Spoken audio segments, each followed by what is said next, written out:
Meron na naman tayong bagong natuklasan na food tripan dito naman sa bayan ng San Pedro, Laguna. At siguradong swak at sulit na naman to sa budget nyo at mabubusog kayo. So ano pang hinihintay nyo? Tara! Let's guys go! Whee! Para mahaba. So today, pumunta nga po pala tayo ngayon dito lang sa pinakamalayong malapit. At dito lang yan sa pinakamalayong malapit sa inyo. O diba, ang gulo?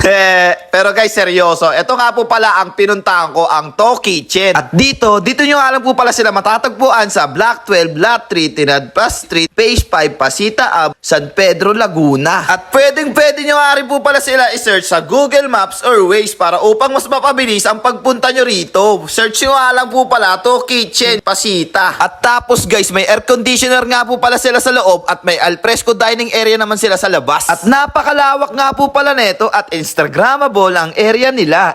At tapos guys, open nga po pala sila mula Tuesday to Sunday. At yung opening hour naman nga po pala nila is 2 p.m. to 10 p.m. At tapos guys, meron nga po pala sila rito sinaserve na iba't ibang klase ng mga pagkain. Katulad ng beef nachos, creamy carbonara. Dito is beef tapsi, garlic longganisa, bagnet silog, sweet and sour fish, tokatsu, at 6 pieces TK wings na may butter garlic and classic buffalo. At di lang yon, marami pang iba. Meron din silang iba't ibang klase ng mga drinks dito. So ano pa? Ano pa? Wala na. At ayun na nga guys, tikiman time na. Sinisimulan ko na nga. Ayan ayan na. Food trip na si Aja. Kasama na si Marky the Bob. Marky Bob pala guys. Sikat yan guys. Follow nyo na rin yan. Solid yan. Mabisa.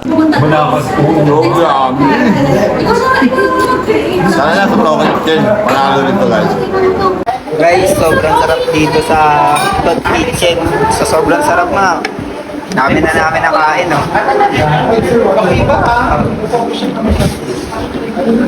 First bite? First bite din ba yan? O ilang bite na yan? Pang-lima na to, ang sarap kasi. Sasama mo pa nito. Anong tawag dyan? Cabbage. Hindi benta mo? Hindi. Ano sila, sir?